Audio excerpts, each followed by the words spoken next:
ओम नमो भगवते वासुदेवाय। मित्रों, आपके और आपके परिवार पर भगवान नारायण की कृपा सदैव बनी रहे। शनि महाराज को हमारे कर्म और न्याय का देवता माना जाता है। हमारे अच्छे और बुरे कर्मों के पीछे शनि महाराज का हाथ होता है। शनि देव का रंग श्याम वर्ण है। हमारे अच्छे या बुरे कर्मों पर शनि देव का नियंत्रण होने से शनि देव की महत्ता बढ़ जाती है। यदि शनि कुंडली में उत्तम अवस्था में है तो इंसान को बहुत कम समय में बड़ी सफलता दिलाता है। आज हम भगवान शनिदेव की 2 कथाओं का श्रवण करेंगे। चलिए शुरू करते हैं। पौराणिक कथा अनुसार लंकापति रावण ने अपनी अपार शक्ति से न केवल देवताओं का राज्य छीन लिया बल्कि उसने सभी ग्रहों को भी कैद कर लिया था। जब रावण की पत्नी मंदोदरी गर्भ से थी तब रावण की यह इच्छा थी कि उसका होने वाला पुत्र ऐसे ग्रह नक्षत्रों में जन्म ले जिससे कि वह महापराक्रमी, कुशल योद्धा और तेजस्वी बने। वह चाहता था कि उसका पुत्र दीर्घायु हो और कोई भी देवी देवता उसके प्राण न हर सके। समस्त ग्रह रावण के प्रकोप से भयभीत रहते थे, लेकिन एकमात्र शनिदेव ही ऐसे थे जो रावण से जरा भी नहीं डरते थे। मेघनाद के जन्म के समय रावण ने सभी ग्रहों को शुभ और सर्वश्रेष्ठ स्थिति में रहने का आदेश दिया। उस समय शनिदेव के अलावा अन्य सभी ग्रह रावण की इच्छा अनुसार स्थिति में आ गए थे। रावण जानता था कि शनिदेव आयु की रक्षा करते हैं, लेकिन यह भी जानता था कि आसानी से तो शनिदेव उसकी बात मानकर शुभ स्थिति में विराजित नहीं होंगे। अतः रावण ने अपने बल का प्रयोग करते हुए शनिदेव को भी ऐसी स्थिति में रखा जिससे उसके होने वाले पुत्र की आयु वृद्धि हो सके। शनि तो न्याय के देवता हैं, इसलिए रावण की मनचाही स्थिति में रहते हुए भी मेघनाद के जन्म के दौरान उन्होंने अपनी दृष्टि वक्री कर ली, जिसकी वजह से मेघनाद अल्पायु हो गया। शनिदेव की इस हरकत से रावण क्रोधित हो गया और क्रोध के आवेग में उसने अपनी गदा से शनिदेव के पैर पर प्रहार किया।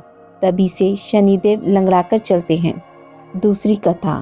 एक बार एक ब्राह्मण के सपने में नीली घोड़ी पर नीले कपड़े पहने एक आदमी दिखता है और कहता है, ब्राह्मण देवता, मैं तेरे लगूंगा। यह सपना उसे रोज रात को दिखता था। वह परेशान हो गया और दुबला होने लगा। उसकी पत्नी ने कहा, मैं आपको अच्छा खिलाती हूँ, अच्छा पिलाती हूँ, पर आप दुबले क्यों होते जा रहे हैं। ब्राह्मण ने अपना सपना ब्राह्मणी को बताया। तब ब्राह्मणी, वे अवश्य ही महाराज होंगे, अब की दिखे तो कहना, पर 1.25 पहर से ज़्यादा का मत लगो। उस दिन जब सपना आया तो ब्राह्मण ने कहा, अच्छा लग जाओ, पर कितना लगोगे। 7.5 वर्ष का लगूंगा। ब्राह्मण ने कहा, क्षमा करो शनि जी, इतना भारी तो मुझसे झेला नहीं जाएगा। तब शनिदेव बोले, अच्छा 5 वर्ष का लग जाऊंगा। तब ब्राह्मण ने कहा, शनि जी मेरे लिए ज़्यादा है। तब शनि जी बोले, 2.5 साल का लग जाऊंगा। ब्राह्मण ने फिर मना किया। तब शनि जी बोले, 1.25 पहर का लगूंगा ही, इतना तो कोड़ी कालंगी मंगता भिकारी जाता हूँ। तब ब्राह्मण ने कहा, ठीक है। उसे 1.25 पहर की शनि की दशा लग गई। ब्राह्मण ने नींद से उठकर अपनी पत्नी से कहा, मेरी 1.25 पहर की शनि की दशा लगी है, सो मैं जंगल में जाकर समय बिताऊंगा। मेरे खाने पीने का सामान बांध दो और मेरे पीछे से लड़ना मत। घर में बैठी रहना, बच्चों को भी जाने देना, और इस 1.25 पहर में कोई गाली भी दे तो सुनकर रह जाना। ऐसा कहकर ब्राह्मण घर से चला गया। जंगल में ब्राह्मण एक पीपल के पेड़ के नीचे बैठ गया और हनुमान जी का पाठ करने लगा। 1 पहर बीत गया तो ब्राह्मण ने सोचा, बाकी का समय तो रास्ते में ही बीत जाएगा, सो वह वहाँ से चल दिया। रास्ते में सब्जी की बाड़ी में बड़े बड़े कद्दू लगे थे। माली से एक खरीद लिया और आगे चला। रास्ते में शनि जी एक ब्राह्मण का वेश बनाकर मिले और पूछा, तेरे पास क्या है। तब ब्राह्मण ने कहा, मेरे पास कद्दू है। तब शनि देव ने कहा, दिखाओ। जब ब्राह्मण ने चादर खोली तो देखा कि उसमें तो राजकुमार की खून से भरी मुंडी है। शनि जी ब्राह्मण को राजा के पास ले गए और कहा,